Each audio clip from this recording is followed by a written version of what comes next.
so many kind of different opinions about it. So a person like me who has been elected on an assembly seat without any reservation, for me it might not be that important. But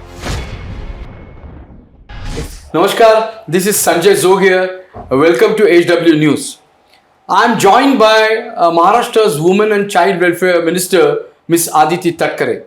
But before I begin my conversation, there are few introductory points that I would like to definitely talk about. Recently, a working woman from Mulund was denied a working place in that region by a father and a son who happens to be from a Gujarati family. Recently, in Shahpur area, a woman delivered a baby boy on her way to hospital for want of infrastructure. Just yesterday, a 5-year-old minor girl was gang raped and murdered in Nanded. These all issues put together have brought to at the center stage the issues related to women's safety, gender equality, the women empowerment, and by and large, basically giving a weightage and a justice to a women community. Against this backdrop, the Shinde-led government in Maharashtra is in the midst of preparation of formulation of a very comprehensive women policy. This if I'm correct, since 1994, when the Maharashtra was the first to bring out the women policy, this will be the fourth policy the state is going to bring in. I'm going to start on a range of issues discussion with Ms. Aditi Tatkare. Aditi, welcome to this news. Basically, just to start our discussion, as I said, how do you see all these events which I have already talked about? Let's start with a woman, a working woman, and that too in a Mumbai, where Marathi Manus definitely has a dominant role. Mumbai also has got a recognition being a cosmopolitan city. In this city, if a woman who has to do something for her own welfare and an empowerment is denied a working place by another community, as a woman minister, how do you see this kind of a scenario which is taking place in Mumbai? firstly, thank you for having me in for this discussion.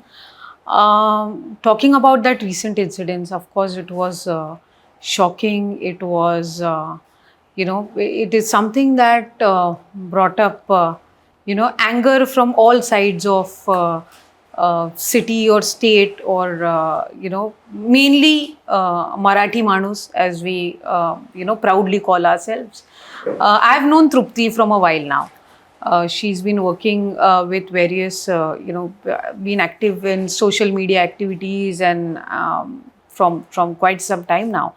And when the other day I saw her video being posted on her official Twitter handle, and while going through it, we were among the first ones to actually contact her. I spoke to her and I just wanted to know, the entire issue. And she narrated to me as it is, and it was very shocking and very, she was taken aback with the entire incidents because as she narrated me, when she went there, when she met, when she was entering the premise, without even listening, the owner was like, Maharashtrians यहाँ पे allowed नहीं है और Marathi families को हम यहाँ पे. And she was trying to explain him that I am not here to buy a property, I am not here to rent it out on my own, but there is a friend of mine who owns a property there and I have spoken to him to utilize it for few days before shifting to my own office. So she just wanted to use that place. And when she went inside, fortunately she had her husband who was unwell that day, but still he decided to accompany her. And that incident came as a shock. When I contacted her, I was the one who actually prompted her that you should go, you should complain, you should narrate the entire incidents, and we should take it ahead in that way. Yeah. And we should kind of set an example. I don't know what has happened previously. I mean, I haven't been a witness or, I haven't dealt with such kind of issues when it comes to my own constituency back there. Or neither have I been more active in Mumbai as such, because my premise of work is completely, constituency is completely different. Though we have large amount of people who stay in Mumbai, Yeah. and they are my voters, but still, I haven't worked in this premise. So I said, as soon as I got to know about it, let's take it ahead that way. She was already on her way to police station. I also spoke to the DCP and PI there, and we thought we would take it that way. And I spoke to Rupali Tai, who's the Mahila Ayog Chairperson. chief, Yeah. chairperson, and I narrated the entire incidents to her. And we thought that we would might as well parallelly work from that side, but this needs to set an example. That's what. And so that's how it all happened. I met her the other day also at her place, and to be very honest, it is a very it's annoying. I mean, there are so many emotions, because this city actually belongs to Maharashtra, and we've always been emotional about this city, and something like this happening. But then when I went there, I got to know that the area has had these kind of incidences before. And there were many people who contacted us after the incidents that हमारे साथ भी ऐसे माझ्यासोबत पण असं आधी झालेलं होतं, पण आम्ही त्यावेळेला we didn't have anyone who could actually help us, or we thought that we assumed that things are like this and can't be done otherwise. So this was kind of an eye opener for each one of us, and I actually applauded Trupti for her efforts and the kind of courage she showed that day. And majorly, I'll tell you one thing. I mean, just a small thing, but honestly, when she went and she narrated it as it is. Yeah. Without any kind of additions or any kind of subtractions to it. And when actually there were other people who were trying to prompt her ki, he kalam lau apan te karu asa, she's like, I'll just put forth whatever happened. I don't want to add anything into it. I just want it to be put on record as it happened.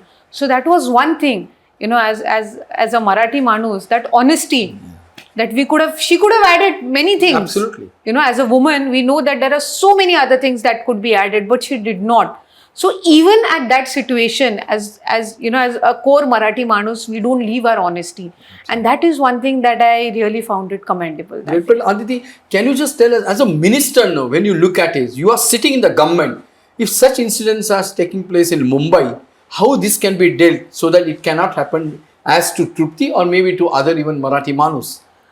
To be very honest, the other day also when I spoke to her and I requested Honorable Chief Minister and Honorable DCM also, apparently Ajit Dada gave a statement that day itself that we should come with some kind of, regulation or some kind of,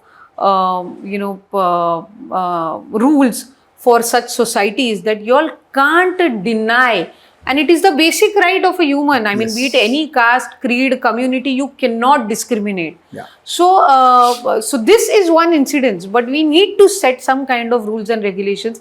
There are already on paper, but we just need to remind them again. Absolutely. So there are so many kind of permissions that a society needs when they are setting up.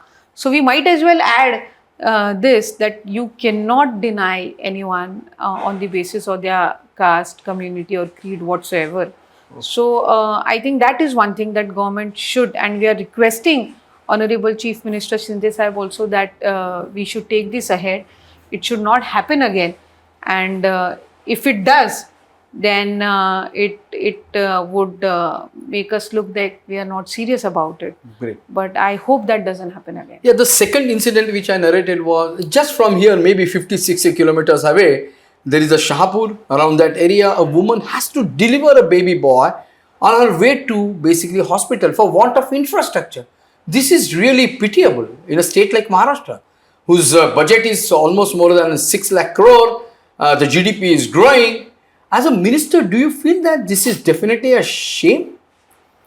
I had, from the time I've taken charge of this department, I remember two incidences before this. One was Nasik, when the session was in the ongoing session. Yeah.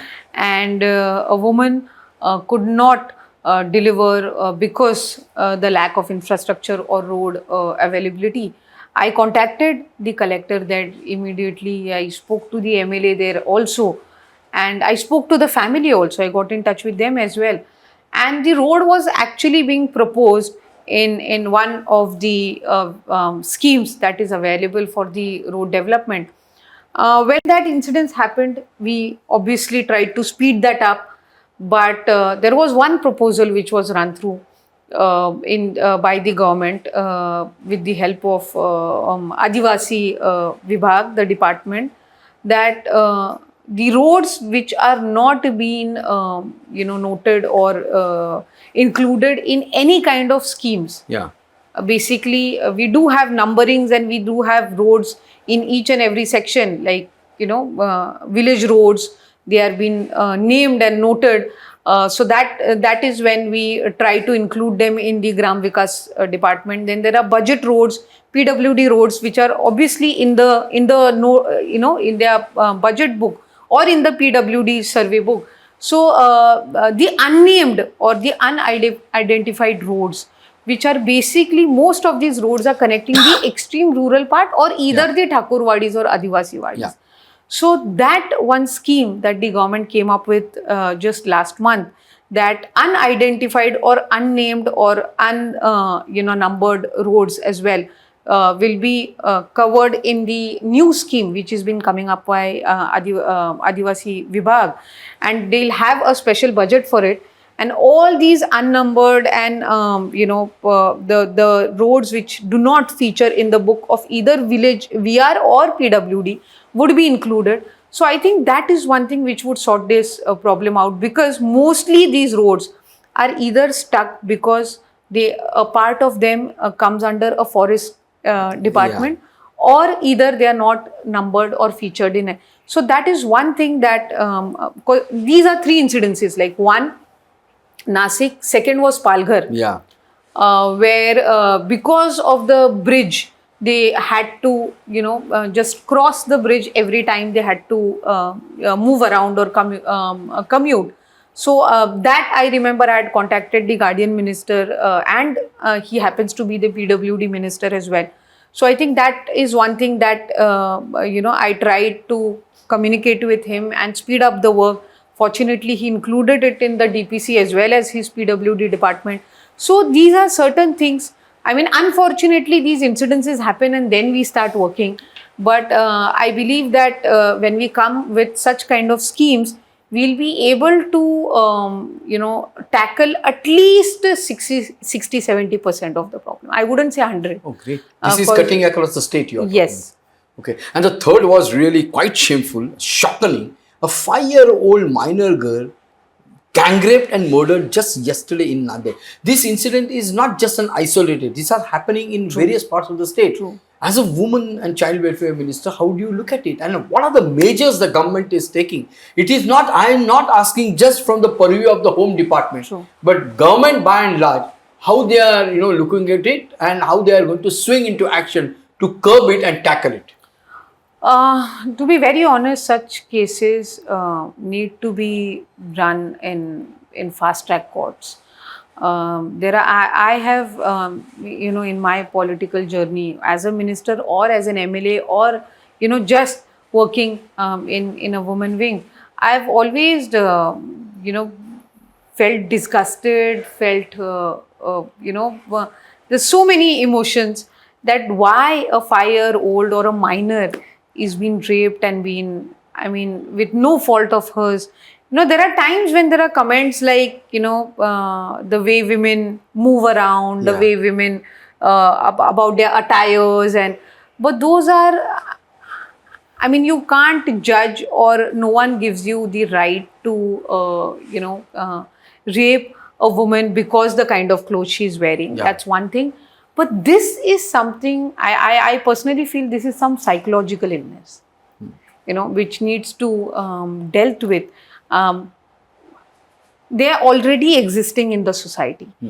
And we need to kind of set an example through punishments, of course, where they would have some kind of fear about law, some kind of fear about the department.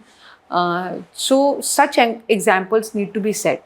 I remember such kind of incidents when it had happened in Raigad. The girl was 13 or 14 years old.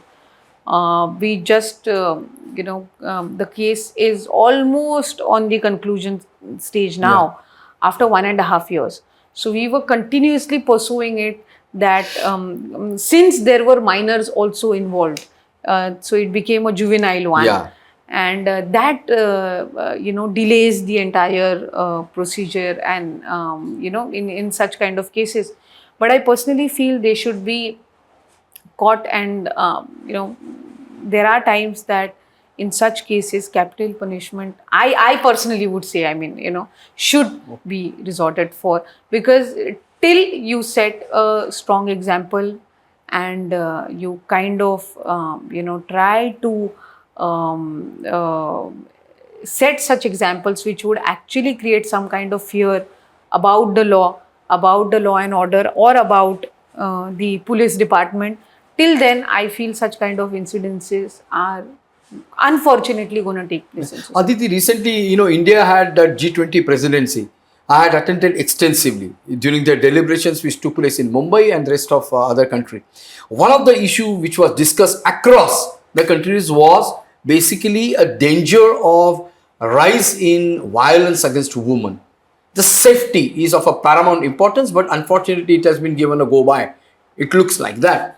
So as a minister, as you rightly said, there is on the other hand very stringent laws, but again sometimes as we see, they are not either being implemented in that true spirit, or there are always lacunas or lapses in its implementation.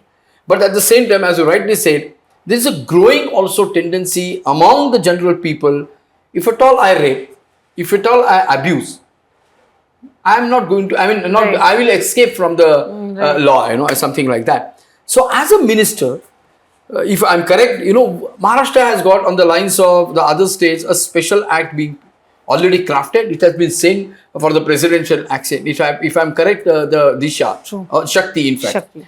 So what is the present state now, and how are you going to see that now with you joining the NDA? Do you really feel this will come a day of, into play? And what will be the role of your government or your department to see that it will be implemented in its true spirit? When they came up with this Shakti Kaida, it was during the MVA government. And during that, I remember attending loads of, the Home Ministry as well. The department had invited us as being women representatives in the state. All the women representatives were involved in the procedure. We were shown the presentations, we made our editions, we had our own suggestions, and then the final draft was sent for the approval. And I, as one of the representatives, is just trying to pursue and follow it up, that it should be implemented as soon as possible. While that is happening on one place, we as a department and Mahila Ayog have come up with a program where we are actually trying to bring in the the youth more into such kind of activities, like students from colleges, from degree colleges, and the youth, so that we can togetherly work with them. If you remember, there was one incident in Pune where an MPSC student was being attacked. Yes. And there were two boys who actually rescued her. And obviously the two boys were lauded, and one of them actually quoted that I have not done this for any kind of appreciation. So any political parties who are trying to come and felicitate me that, I have not done something which is out of this world, I have just done my responsibility. That kind of an attitude also, because we know a little bit of fame also, this, in today's times, is something which is being sorted for. But the boy actually, so that is when it triggered, the concept triggered, and we just yesterday we had our first program related to that as well, where we are working to engage in 30 colleges from Mumbai as a pilot project, where 9,000 students would be involved in that activity, where such kind of incidences, these college students will identify, or even in their day-to-day life, they face such kind of situations, or they come across such kind of incidents when child trafficking or women trafficking or women unsafety or child unsafety issues are being experienced in their day-to-day life. So we are kind of trying to identify these students. Ninth out, we've actually approached the colleges. They are giving us the names of students who are interested in the cause and quite serious about it. And we as a department and as Ayog will have training and other sessions for them.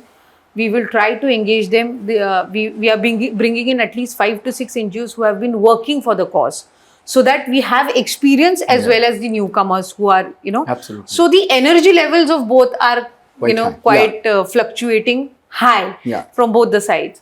So, and we'll obviously give some kind of recognition to the students, so that when and ever they take such cases to the police department, they have some kind of authority and recognition there. So that is more important.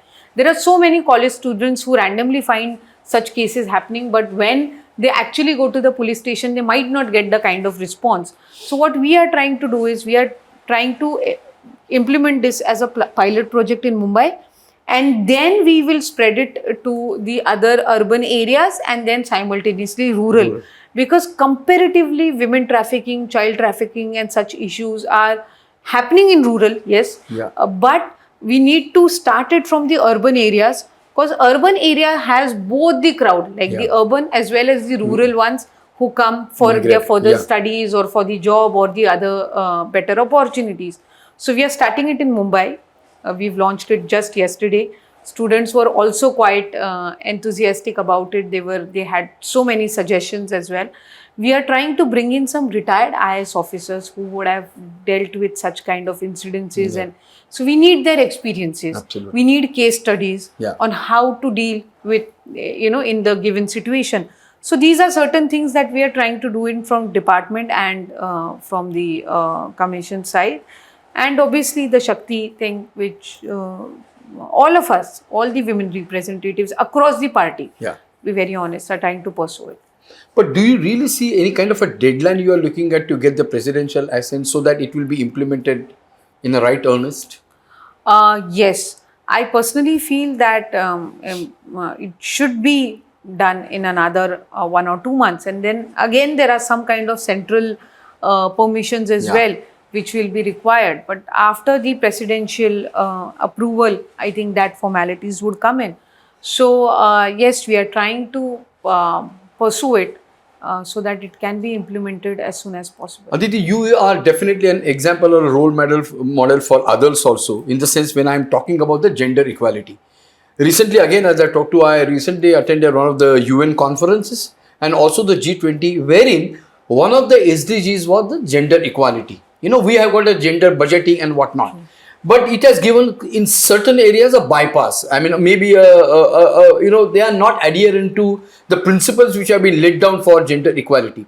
So as a woman minister and those who have come up from that male-dominated politics, how do you see the gender equality is definitely a doable thing?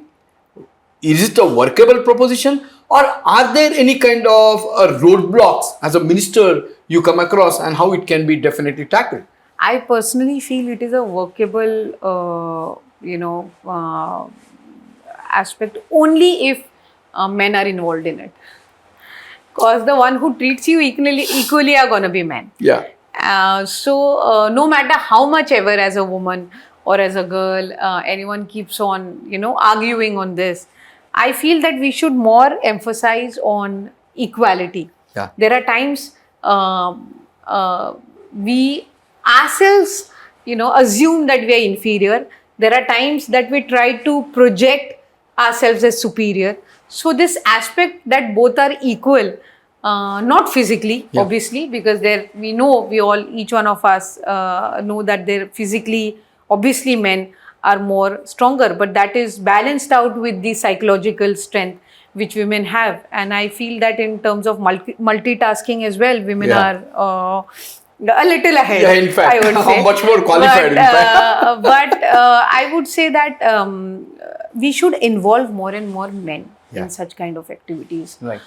Just yesterday, when I was interacting with the college students, I was telling them that we should start bringing in men from or boys from their very tender age. Yeah.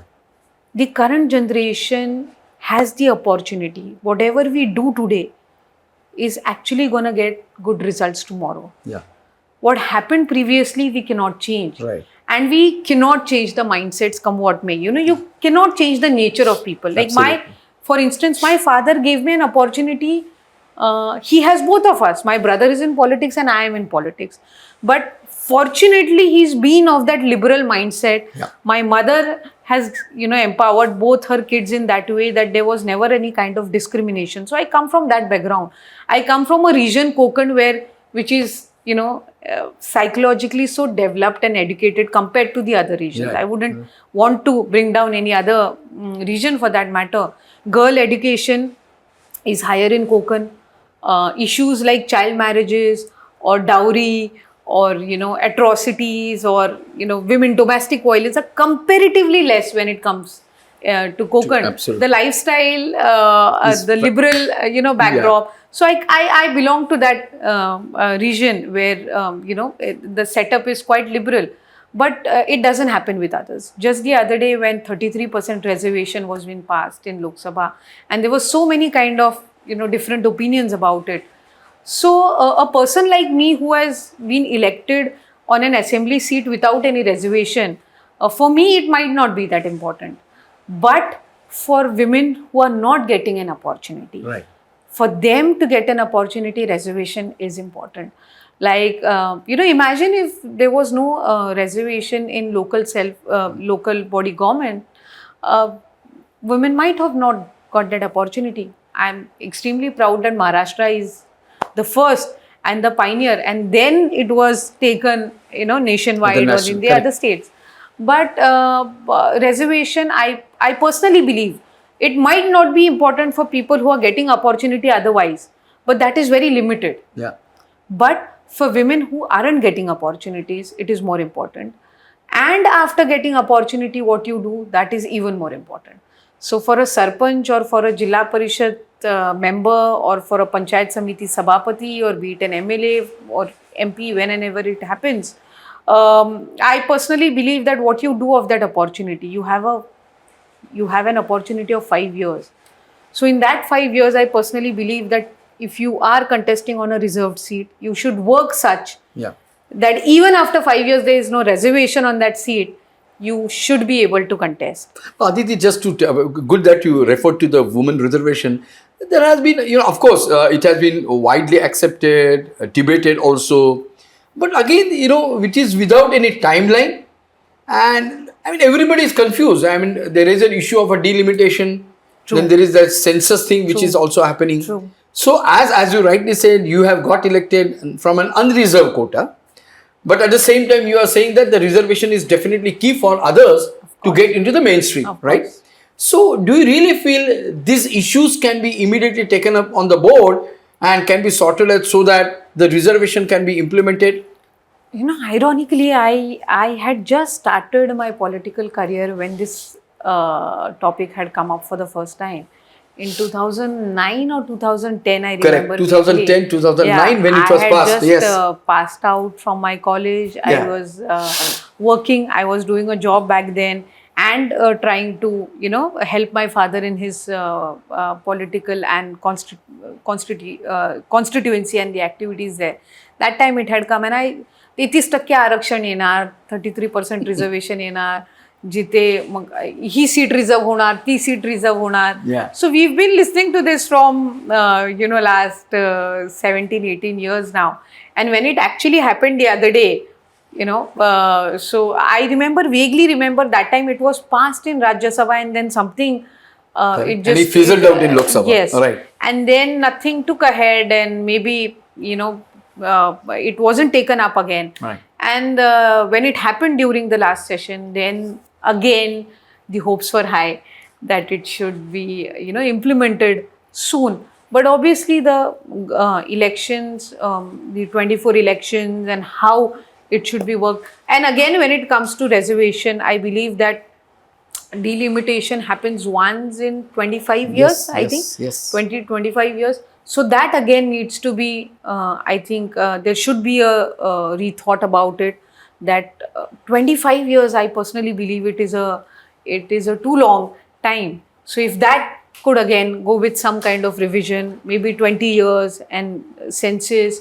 So I personally believe that 24, I don't know how speedily they would be working towards it, but at least till the next election it should be implemented, so that in the current, Yeah. I personally believe every 5 years there is a new generation of voters Coming. Yeah. coming up.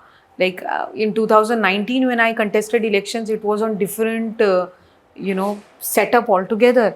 Now, when I'll be contesting election, if my party obviously allows me to, in 24, the priorities would be different. There would be a huge new lot of voters Yes. from 18 to the age of 21 or 22, or the new voters who would be voting for the first time. Their opinions, their outlook towards things, the current situation, everything changes every 5 years. So I personally believe that it should be implemented if it has to leave any kind of good impact on the society or on the administrative aspect. It should happen in the coming 4-5 years. And beyond that, a new generation, new times, it might not be relevant, Absolutely. Yeah. with the new generation and with the current Z generation. They might not find it. Reservation का क्या जरूरत है? हम तो वैसे भी दोनों को equal. So I hope that time comes. basically, you are advocating an urgency, a kind of a via media where it can be put on, and Yes. a priority list. Yes. I have just 2-3 questions last. You happen to be the child welfare. In Maharashtra or and the world across, which I have been reading through couple of magazines and seeing on TV, child abuse is again a major issue. The trafficking, abuse, and I'm correlating it with the issues related to their nutrition, lack of food or staple food, which is also creating a problem for their growth. So in Maharashtra, unfortunately, this child abuse and at the same time this Poshan Ahar Yojana always is a murky kind of thing. So I know with such a educated background that you come into the politics, do you really feel there really needs some kind of an overall in the implementation of this kind of a policies? A, about to curb the child abuse, and B, to avoid the corruption and scam in the Poshan Ahar and such related yojana, which are basically meant for children. See, first, child abuse or trafficking, like we Yeah. just spoke about child trafficking and how we are trying to come up with programs where we can. Like I always said, like initially in the first part of the interview, also I mentioned that I wouldn't say that anything whatever we take, whatever activities we initiate wouldn't yield 100% result, but at least 60-70%. If we could make change, I think it should be good enough at least to start with it. Yeah. So when it comes to child abuse or when it comes to such mostly, child abuses cases are the victims and the culprits are from a very close premise. Yeah. We as a department are trying to work on two things. One is to emphasize more on activities such as good touch, bad touch. Yes. That is one aspect that we need to work on, because the kids are so small that it's very difficult for them to understand whether the person is touching them rightly or wrongly. Yeah. So I think that is one, when a thing would surface or when a thing would come to notice or when it would be taken on record, when the person itself, then individual itself realizes that this is wrong. So I personally feel whether it be in schools or whether it be in primary stage of a kid's life, these things should be emphasized more on. Because mostly the culprits are from a very close premise. They are either their extended family or their close relatives or their neighbors, or just waiting for the opportunity to find the kid aloof from the other setup. So that is where we need to work on. and we as a department are trying to work on these things, where in Anganwadi, and we are going to propose it to the school department as well, that we should involve such activities and we should have such kind of sessions in Wow. schools and Anganwadis. So are you going to involve the NGOs also? Yes, we can. Yeah. But such kind of activities, I personally feel, would try to deal with this issue as much possible, Yeah. because like I said, they need to come under some kind of notice. Absolutely. A kid should be able to talk to his teacher and tell him कि ये हो रहा है मेरे साथ, ये माझ्यासोबत होतंय and this is happening, and then we'll be able to decipher or take things ahead. That's one. Second, I had read about this some kind of resolution or regulations that our neighboring country China has been trying to come up with regarding the use of social media by kids. Yes. So can it be implemented, and how it can be implemented? In fact, they want to restrict the use Exactly. Yeah, the right. use of social media and the activities, Absolutely. or basically the screen time. Screen time. Right. Perfect. So I don't know. I mean, we are still trying to study on, because it having something like that in China and in India is two different things altogether. Can't have, yeah. match. But as a department, we are working, and it should be soon launched, on a detox program. Oh. Yes, on how kids can actually stay away and what kind of activities can be initiated to prompt them, to stay away from screen time.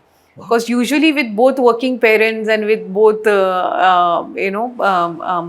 a nuclear family setups, kids are actually left alone either with the help or with a caretaker. And that is the time from morning and till the evening they are actually on screen most of the time. Apart from that, But just to interview, will it be circulated to the schools, or what will be the idea? The detox program?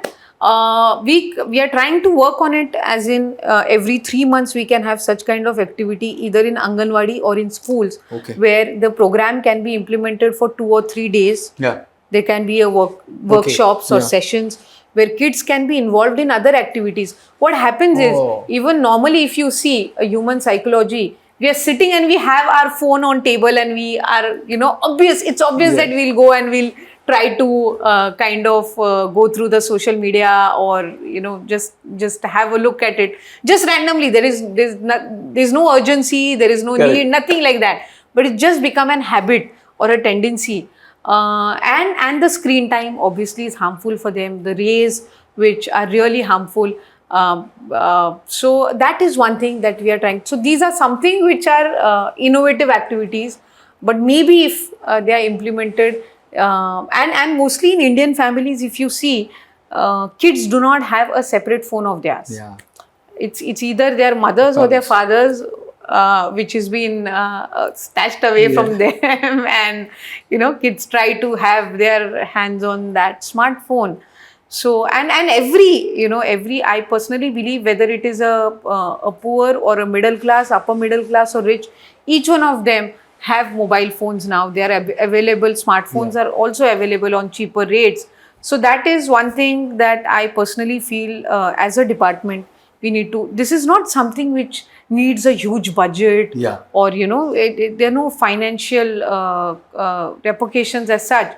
But such activities at least will initiate the need that we need to reduce the screen time of kids, which would have hazardous effects on them. I talked about that Poshan Ahar thing. Yes, that is one thing. Since I took the charge of department, I've been trying to work on different aspects or things which can be included in Poshan Ahar, which would actually give an additional nutrition value, or if I would say some kind of good nutrition value to it. So we've been any new thing when we are trying to do in the department, or when it's related to kids. We are talking about kids in huge number. Yeah. So anything which we would initiate needs to be studied before, we are trying to implement it, because the nutrition supplement or the ingredients or the program is completely given by the central government. Yes. Whatever given served in the Anganwadis is being directed by the norms, the regulations, rules, everything by the central government. So if anything new to be added or to be changed needs to be implemented in, and they need to have a success story in other states. So mostly we are trying to emphasize on states who are implementing these programs. States like Kerala, Tamil Nadu, Karnataka. Recently I have read about MP as well. They are Orissa. Yeah. So these are certain states who have had good nutrition programs. They've brought in some innovations, and they have had their success stories. So we are basically, it would take some kind of time, obviously, because we need to study and how they were implemented, what kind of other impacts, like good impacts they had on kids.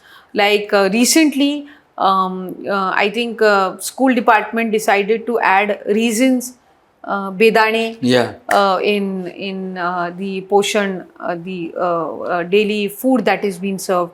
So how that would have a good impact on students, or whether it can be implemented, because we are talking about kids who are not more than 6. Yeah. The age group which my department tackles is from 0 to 6 years. Yeah. And portion is being served from mostly from 2 to 3 years to 6 years. Right. So that age group again has some kind of more restrictions when what the school students would have. So these are certain things that we are trying to work on. There are quite a few things that have been prevalent or have been going on from quite so many years now, in terms of nutritional program, and whether what kind of results they have been giving, that is a different thing altogether. But what additions we can make in the same setup, which would actually give some kind of additional nutritional value. We are trying to work on the inclusion of honey as well. Oh. If that could have a better, if once in a week we could add that in the nutrition program, if that could give some kind of an addition nutrition to the kids and the age group which we are dealing with. And like these, like I said, there are few number of states who have been making some good additions in their nutrition program. We need to study them. We need to have some kind of good positive case studies to implement them in Maharashtra, because comparatively when it comes to population wise, Maharashtra is higher when it comes to all these states. So I personally believe and emphasize on taking good things from other states and trying to implement them in Maharashtra, because we have successful case studies. Yes. Rather than starting something which has not been experimented before, I don't buy that concept, to be very honest, because we have, very honestly, it's been a very short while since I've taken the charge of the department, and with 3-4 months down the line, Lok Sabha elections coming in and then Vidhan Sabha elections coming in, I personally feel that I don't have time to bring in some new experiments, and do. And when it comes to kids, we have to be really, really extra cautious and careful. And my last just obvious question is, what is the present state of the proposed and much debated the women policy? And when do you see, I mean, now as you rightly said, about 4, 5, 6 months away, there will be a Lok Sabha, then there will be a code of conduct. What's the timeline you are looking at? And can you just give us, for the viewers, some key elements of that policy? So this policy, women policy, has been undermaking from last 3-4 years now. And when I took charge of the department, that was the first meeting which was been held in my office. That is something I'm really looking forward to, or I'm really excited about, because this women policy, like I said, it's been in making from last 3-4 years now. So during my last tenure as a state minister or as an MLA, also we've been involved in the procedure, and there were so many meetings being held with MLAs and different NGOs and all the other aspects which are involved in it. And there have been presentations, there have been altercations. So finally, we are ready with the final draft. We've made a presentation with Honorable Chief Minister Eknath Shinde sir and DCM Ajit Dada. We are waiting for Honorable DCM Fadnavis Sahib. We'll be making a final presentation in a week's time there as well. And parallelly, the entire, bringing it together and for the final announcing is in the procedure. So I believe that in a month's time, that should be ready as well.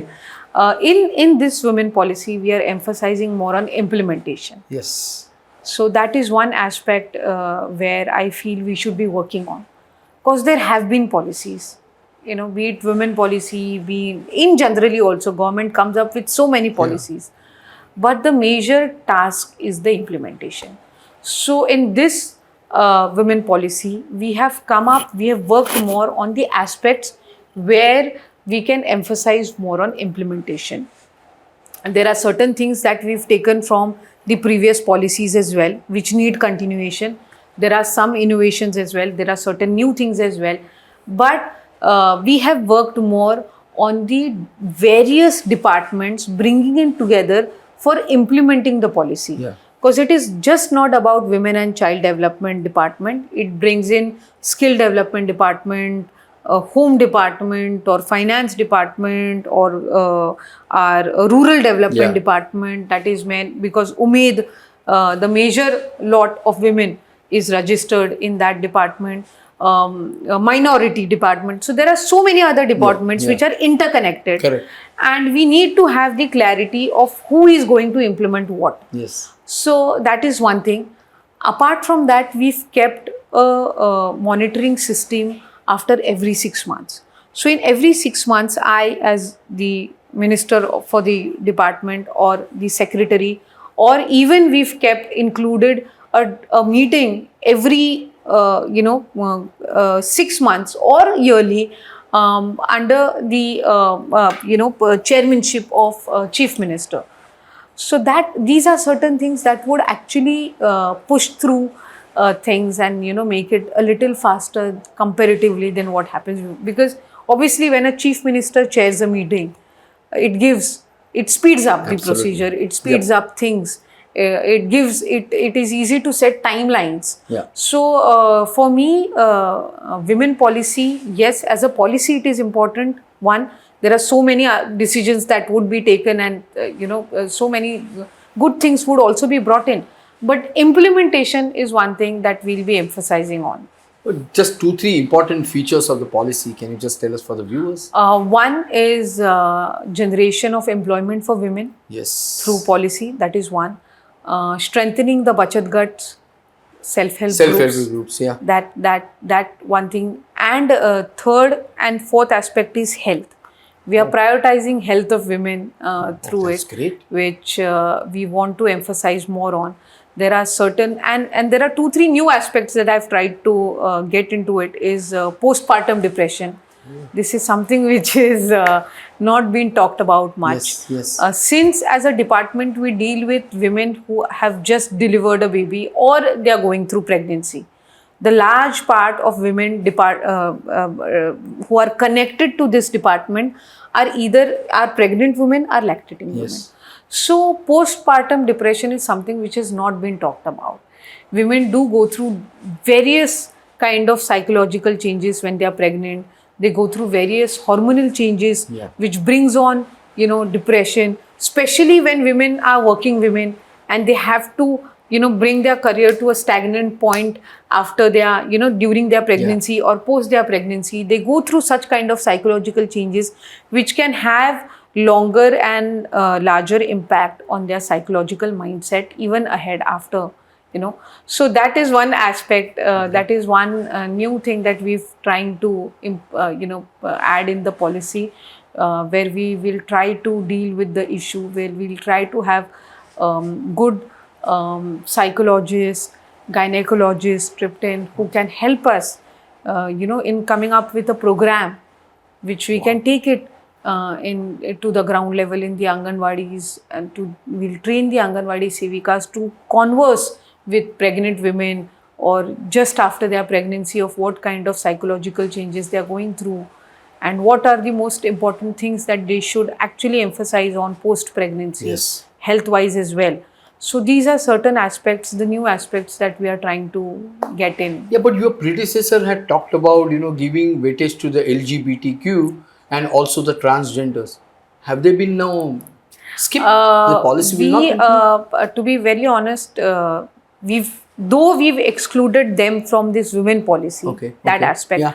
But at the same time, we have been, putting forth a proposal to social development department, Samajik Nyaya Vibhag, Samajik which we Nyaya, call, yeah, because yeah. this aspect should be dealt by them. Absolutely. So we are actually, as a representative, as a minister for women and child development, or as an MLA, where as a person, I feel that transgenders and LGBT aspect should be given equal importance. They need a separate policy. Wow. As we are working on a women policy, I am working on a child policy as well. So that has been, So little this will be first time in ignored. Maharashtra having a comprehensive child policy? Yes, yes. So Any timeline here, or it is under the discussion so this stage now? no, this we have started work as well. Oh. That work has been started. So for our priority was women policy, Right. because it was in making from quite a long time now, and it was high time that That it should be released, announced yeah. and released. So that's one. Parallelly, we've started working on child policy as well.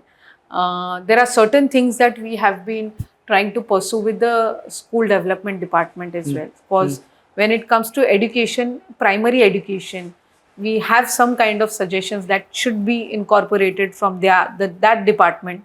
They should come up with an education. They are working on an educational policy. Yeah.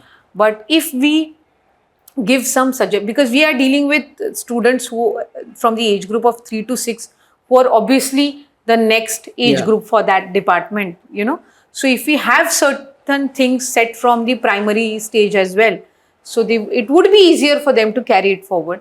So that is one thing. Child policy is one thing, and I personally feel transgenders and LGBT should have a separate policy for them. Because and why should they be attached to to be it a woman or a different, they have full right to have a separate policy of theirs. Fantastic. Wow. LGBT, I believe, deals with some 22 or 23 Yes, absolutely.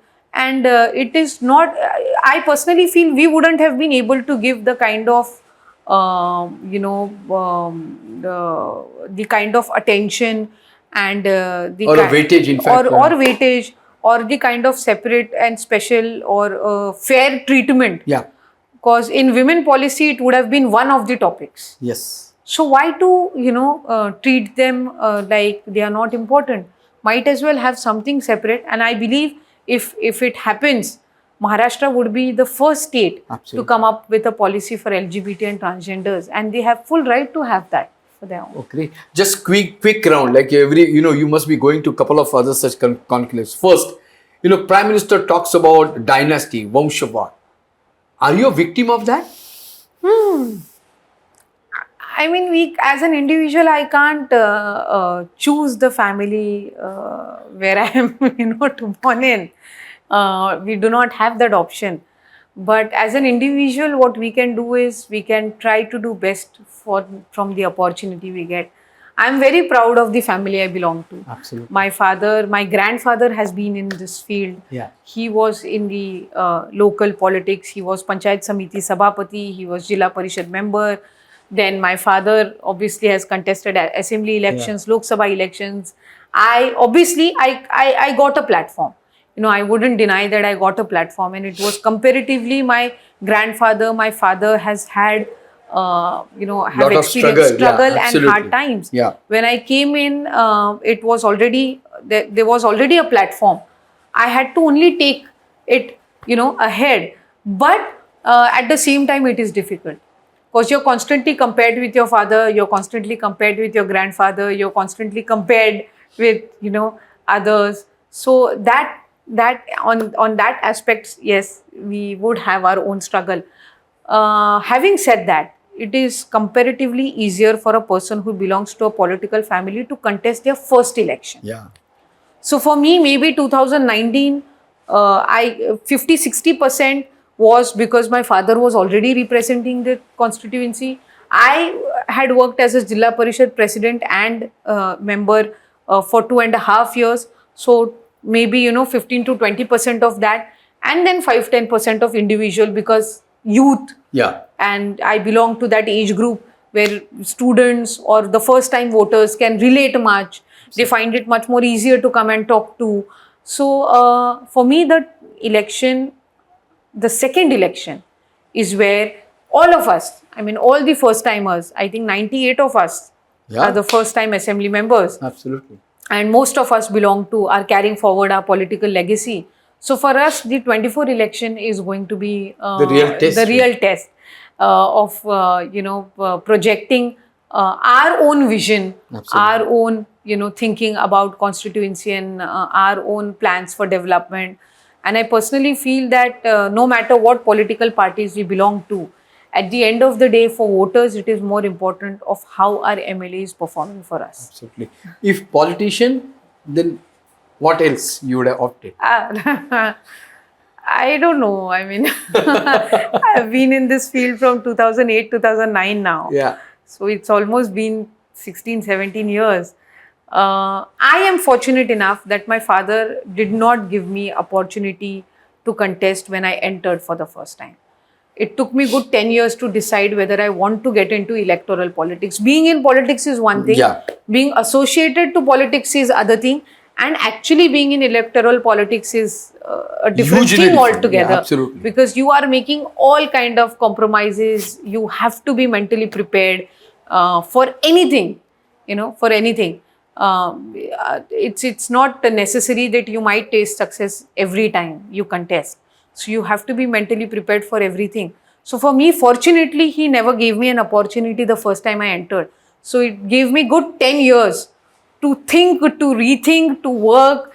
I started with Yuvati Wing, and it gave me a good opportunity to actually, think whether I want to get into electoral politics. So 10 years of good thought, and now I can't think of anything else. And obviously a career or a married life? Career. Oh, great. Now, I think Aditi has spoken on a length of issues. Maharashtra will be the first state to have a child policy. Maharashtra government is maybe, as Aditi has put in a month's time coming out with a comprehensive women policy. She is definitely looking at the implementation of the Shakti Act in a month's time. And apart from that, the government is very serious to tackle the issue of abuses of both women and a child. And last but not the least, the empowerment and the gender equality is definitely an achievable thing, and for which the government is quite serious. That's what the major takeaway from our conversation. Aditi, thanks a lot for sparing so much of her time on a very crucial issue. And really, I'm thankful from the viewers, and thanks a lot and all the best. Thank you. Thank you so much. Thank you.